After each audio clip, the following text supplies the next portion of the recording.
이 시간 각자의 자리에서 경건한 마음으로 하나님 앞에 예배를 드리겠습니다. 먼저 사도신경으로서 하나님 앞에 우리의 신앙을 고백하도록 하겠습니다.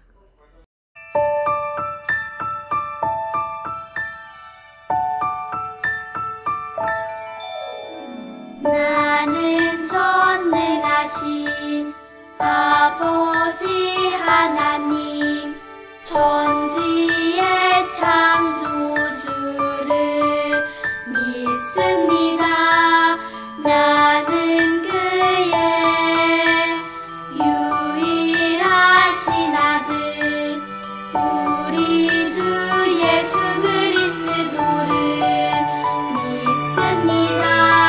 그는 성령으로 잉태되어 동정녀 마리아에게서 나시고 본디오 빌라도에게 고난을 받아 십자가에 못 박혀 죽으시고 장사된 지 사흘 만에 죽은 자 가운데서 다시 살아 나셨으며 하늘에 오르시어 전능하신 아버지 하나님 우편에 앉아 계시다가 거기로부터 살아있는 자와 죽은 자를 심판하러 오십니다. 나는 성령을 믿으며 거룩한 공교회와 성도의 교제와 생명서 받는 것과 몸의 부활과 영생을 믿습니다.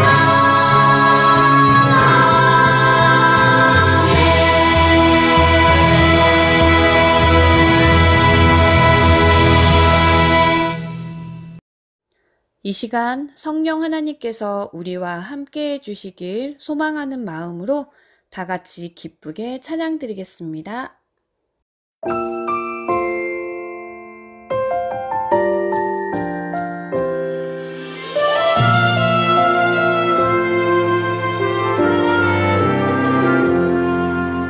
성령 하나님 내 맘에 임하소서.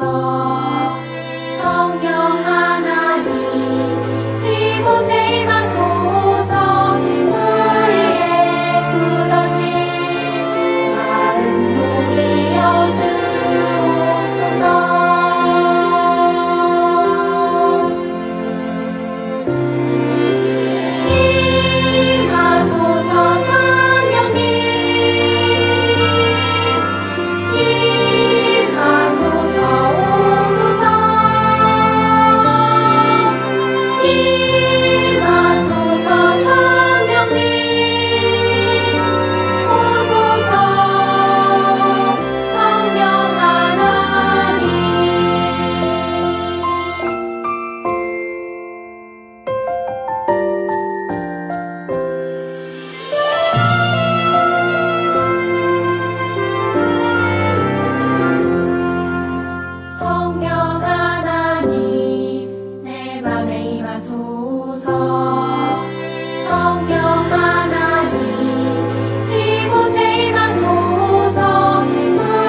아동부 예배를 위해 4학년 고영찬 어린이가 기도드릴 때 다 같이 두 손 모으고 한 마음으로 기도드리겠습니다.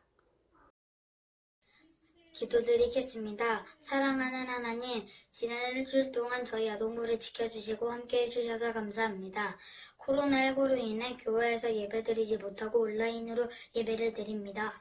코로나19가 하루빨리 종식되고 예전처럼 친구들과 손잡고 마음껏 웃으며 지낼 수 있도록 도와주세요.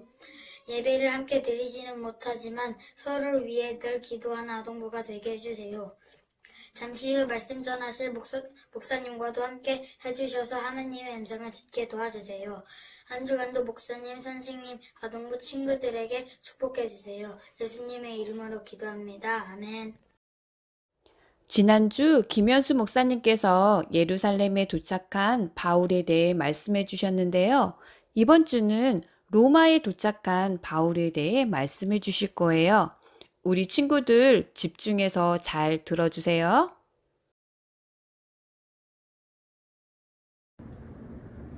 정인아동부 친구들 안녕하세요. 이 시간 예배드리는 우리 모든 친구들을 예수님의 이름으로 환영하고 축복합니다. 비록 우리가 함께 모일 수는 없지만 이 시간을 기억하여서 예배드리는 우리 모두는 성령님 안에서 하나로 예배를 드리는 거예요. 이제 우리가 말씀을 들을 텐데 오늘도 내게 주실 은혜를 기억하며 마음을 열고 하나님의 말씀에 귀 기울이는 우리 정인아동부 친구들이 되기를 바라요. 먼저 오늘 말씀을 확인해 보겠습니다. 오늘 말씀은 사도행전 28장 23절에서 24절 그리고 28절에서 31절까지의 말씀입니다. 자, 우리 친구들 다 같이 성경을 찾으시고요. 오늘 본문 말씀을 목사님과 한 목소리로 함께 읽도록 하겠습니다. 그들이 날짜를 정하고 그가 유숙하는 집에 많이 오니 바울이 아침부터 저녁까지 강론하여 하나님의 나라를 증언하고 모세의 율법과 선지자의 말을 가지고 예수에 대하여 권하더라. 그 말을 믿는 사람도 있고 믿지 아니하는 사람도 있어. 그런즉 하나님의 이 구원이 이방인에게로 보내어진 줄 알라. 그들은 그것을 들으리라 하더라. 바울이 온 이태를 자기 셋집에 머물면서 자기에게 오는 사람을 다 영접하고 하나님의 나라를 전파하며 주 예수 그리스도에 관한 모든 것을 담대하게 거침없이 가르치더라. 아멘. 자, 오늘 말씀 들어가기 전에 우리 지난 시간에 배운 내용을 한번 생각해 볼까요? 지난 시간에 우리가 무엇에 관해 배웠어요? 예루살렘에 도착한 바울에 관해서 배웠어요. 바울은 여러 사람의 예언대로 예루살렘에 도착하자 체포되었고요. 그리고 신문을 받게 되죠. 그리고 그 과정에서도 바울은 당당하게 예수님의 복음을 증거를 했고요. 그리고 우리 예수님은 그 바울을 위로하면서 말씀하셨죠. 약속하셨어요. 걱정하지 마. 용기를 내. 네가 이곳 예루살렘에서 나의 복음을 증거한 것 같이 로마에서도 나를 증거하게 될 거야. 이렇게 약속해 주셨어요. 자, 그럼 이 예수님의 말씀이 온전히 이루어졌는지 오늘 본문을 통해서 함께 확인해 볼게요. 바울로 인해서 예루살렘에 큰 소동이 일어났고요. 바울에 대한 미움이 극에 달한 유대 열성파들 중에는 나는 바울을 죽이기 전까지 먹지도 마시지도 않을 거야. 이렇게 결심한 40인의 비밀 결사대가 조직되었다고 그래요. 그리고 그 사람들은 바울을 어떻게 암살할 것인지 구체적인 계획까지 다 세웠어요. 다행히 바울의 조카가 이 결사대에 관한 정보를 미리 알게 되어 로마 군대 천부장에게 알려주었어요. 천부장은 유대인의 손에서 바울을 구하기 위해서 470명의 군대를 동원해서 밤에 몰래 바울을 가이사랴에 있는 로마 총독 벨릭스에게 보냈어요. 왜냐하면 로마 시민인 바울은 로마의 법대로 재판받은 권리가 있고 그 전에는 아무도 함부로 할 수가 없었거든요. 이렇게 바울은 가까스로 유대인들의 위협에서 벗어나 가이사랴로 왔지만 이번에도 유대인들은 가만히 있지 않았어요. 대제사장이 바울을 고소한 거예요. 이로 인해 바울은 총독 벨릭스 앞에서 신문을 받으면서 자신을 변론할 기회를 얻게 되고요. 그리고 유대인들이 고소한 제목마다 다 명쾌하게 반론을 제시해요.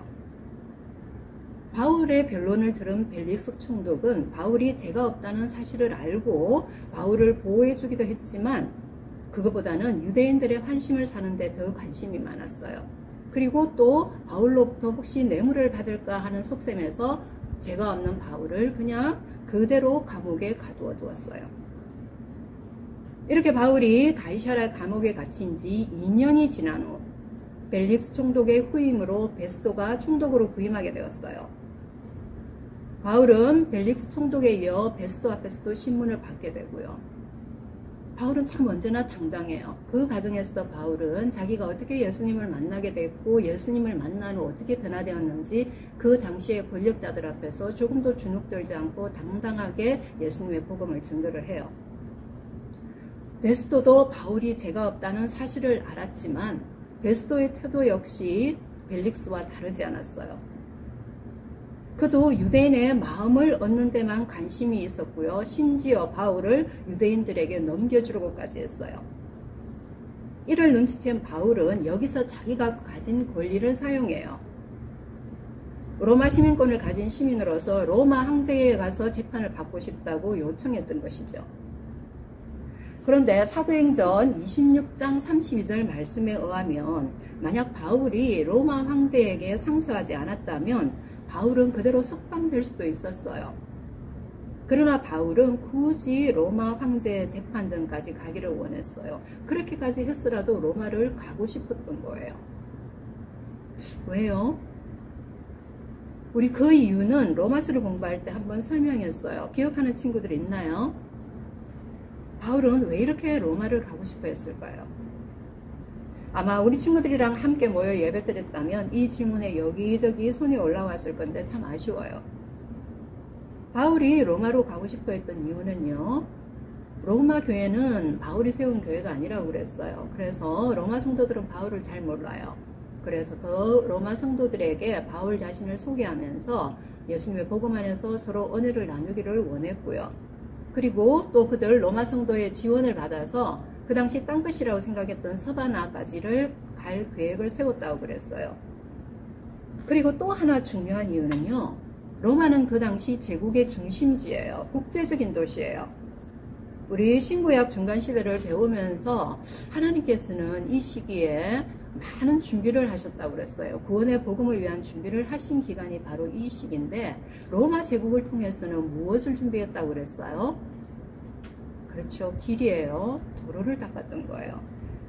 그 당시 로마는 군대를 파견하거나 세금을 쉽게 거둬들이기 위해서 로마에서 당시 제국의 전 지역을 거쳐서 길을 닦아 놓았어요. 그러니 그 중심부에 복음을 떨어뜨려 놓으면 복음은 도로를 타고 전 세계로 뻗어나갈 수가 있는 거예요. 그래서 바울은 이 여러 가지 이유로 해서 비록 제수의 몸일지라도 꼭 로마에 가야 했던 거예요.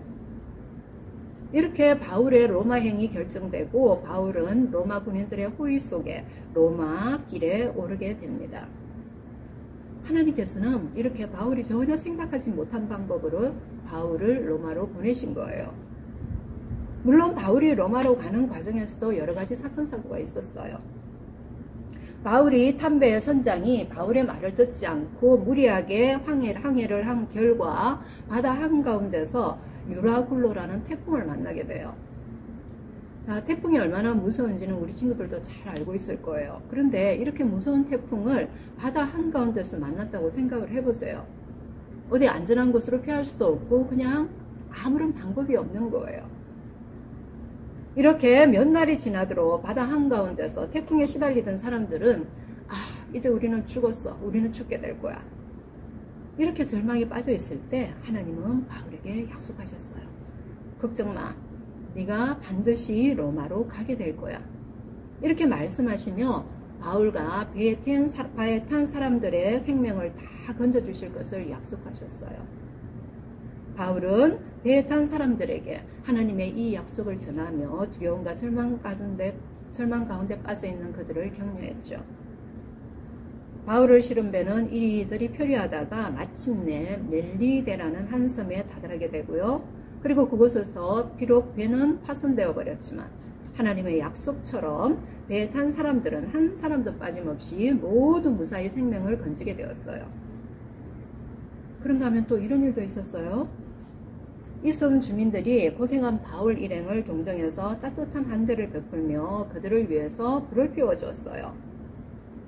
바울은 모닥불 주위에서 몸을 녹이며 나무 한 묶음을 집어서 불에 던졌어요. 그런데 그때 나무 속에 독사가 나타나더니 바울을 손을 물어버린 거예요. 뱀이 나무 속에 숨어 있다가 불기가 뜨거워서 뛰쳐나온 거예요. 그냥 뱀도 아니고 독사였어요. 어떻게 되었을까요?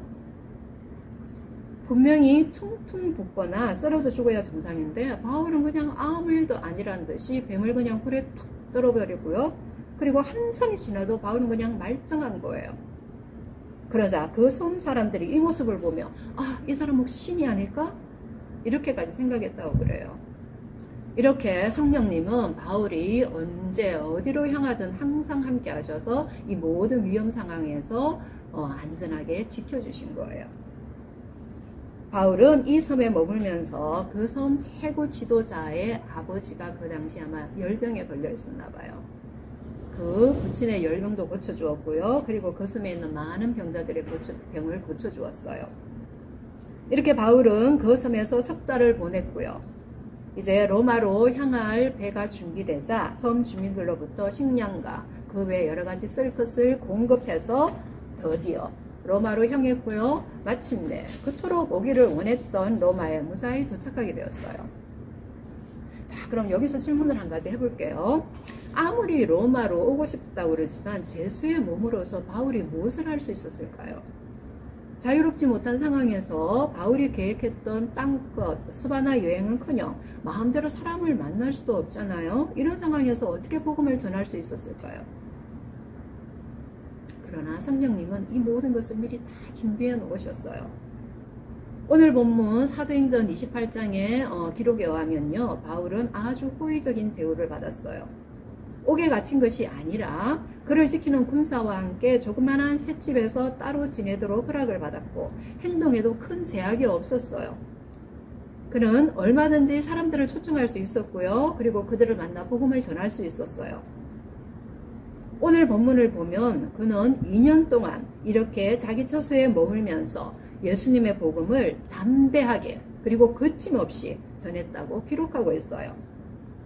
그 당시 세계의 중심지에서 2년 동안 자유롭게 복음을 전할 수 있었던 거예요. 그리고 이 기간 동안 바울은 우리가 옥중서신이라고 부르는 에베소서, 빌립보서, 골로새서, 빌레몬서 이 성경을 기록하게 돼요. 이 내용은 우리가 다음 시간부터 배우게 될 거예요. 이렇게 바울은 구금된 상황에서도 전혀 구애됨 없이 그리낌 없이 담대하게 복음을 전거했고요. 또 교회들을 생각하며 편지를 보내기도 했어요.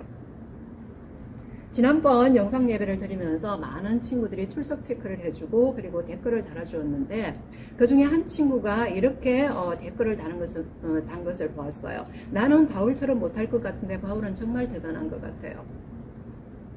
이 댓글에 목사님도 정말 공감을 해요. 우리와 똑같은 사람이고 그리고 우리와 똑같은 예수님을 믿는 사람인데 바울은 어떻게 그렇게 살 수 있었을까요? 다메섹으로 가는 길에서 예수님을 만난 이후로 바울은 정말 단 한순간도 그의 삶을 낭비하지 않았고요. 순간순간 예수님의 복음을 전하기 위해서 최선을 다했고 마지막에는 오늘 본문을 통해 우리가 확인했듯이 세계의 중심지에서 거침없이 담대하게 복음을 전하다 이곳 로마에서 최후를 맞게 됩니다. 자, 사랑하는 우리 아동부 친구들, 지금은 코로나로 인해 우리 모두가 힘든 생활을 하고 있어요. 이렇게 힘든 시기에 우리 친구들과 함께 사도행전 말씀, 특히 바울의 이야기를 나눌 수 있어서 목사님은 참 감사하게 생각을 해요. 어려운 시기에 있는 우리 모두에게 많은 위로와 도전을 주기 때문이에요. 바울은 우리와는 비교도 할 수 없는 어려운 상황에서 놀라운 일들을 이룰 수 있었어요. 그에게는 어떤 환경도 문제가 되지 않았어요. 언제나 성령님이 함께 하셔서 그를 도와주셨기 때문이죠. 이렇게 바울과 함께해서 바울을 도와주었던 성령님이 우리 친구들과 함께 하셔요. 우리 친구들을 도와주기를 원하셔요. 아직은 어린 우리 친구들이 바울처럼 세계를 다니면서 복음을 전할 수는 없지만, 그리고 코로나로 인해 우리가 마음껏 자유롭게 예배 드릴 수도 없지만, 이러한 환경과 상관없이 지금 우리 친구들이 하나님 나라를 위해서 할 수 있는 일이 있어요. 코로나가 빨리 극복될 수 있도록, 그리고 이를 위해서 노력하시는 많은 분들의 건강을 위해서, 그리고 우리 아동부 친구들이 건강한 가운데 이 어려운 시기를 잘 참고 견딜 수 있도록 서로를 위해서 기도할 수 있는 거예요. 그러면 우리 친구들도 바울처럼 하나님의 나라를 위해서 자신이 할 수 있는 일에 최선을 다하는 멋진 믿음의 친구들이에요. 목사님은 이 시간 예배에 참여하는 우리 모든 친구들이 그런 멋진 믿음의 친구들이 됐으면 좋겠어요.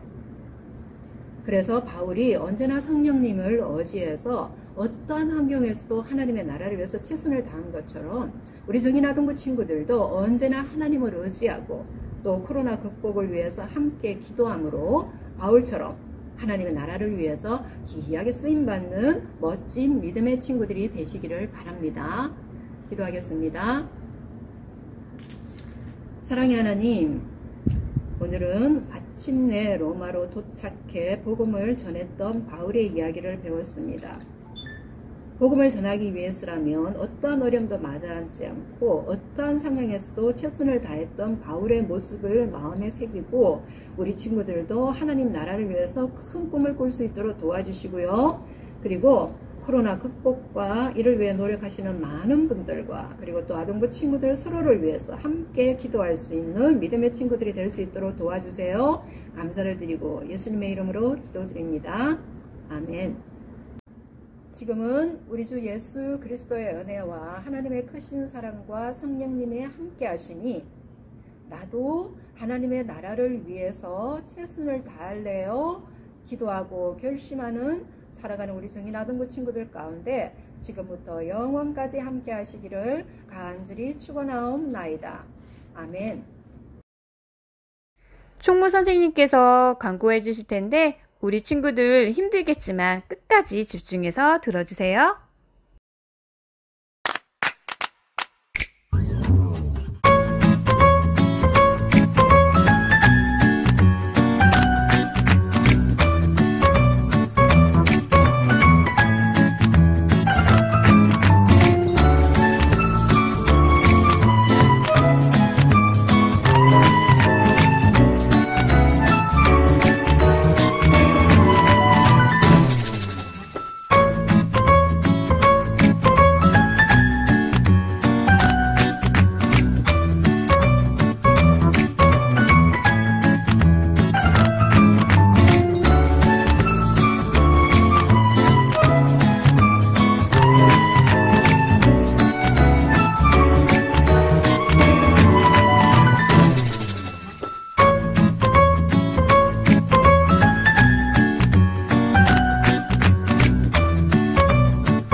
마스크 없이 친구들과 껴안고 뛰놀며 예배를 드리던 그때가 그립습니다. 코로나19로 인해 사회적 거리두기 규칙이 2단계에서 2.5단계로 격상되었습니다. 이렇게 강화된 규칙은 우리 생활을 구속하는 것이 목적이 아니라 신속한 초기 방역을 위한 것임을 기억해야 하겠습니다. 그러면은 이번 주 첫 번째 광고 말씀드리겠습니다. 첫 번째 광고입니다. 첫 번째 광고는 다음 주 대표 기도입니다. 다음 주 대표 기도는 3학년 최태양 어린이입니다. 최태양 군이 기도하는 것을 부모님께서 잘 촬영하셔서 선생님에게 전달해 주시기 바랍니다. 두 번째 광고입니다. 두 번째 광고는 말씀 읽기입니다. 사진 보신 것처럼 새로운 9월 말씀 읽기 표가 나왔습니다. 8월에 열심히 읽었던 것처럼 9월에도 열심히 읽어주시길 바랍니다. 세 번째 광고입니다. 세 번째 광고는 추석 댓글입니다. 지난주에 예배를 마친 후 댓글을 열심히 달아준 친구들이 많았는데요.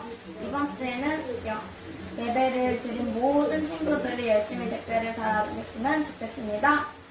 네, 마지막 광고입니다. 마지막 광고는 말씀 퀴즈입니다. 이번 주부터는 오늘의 말씀 퀴즈라는 코너가 생겼습니다.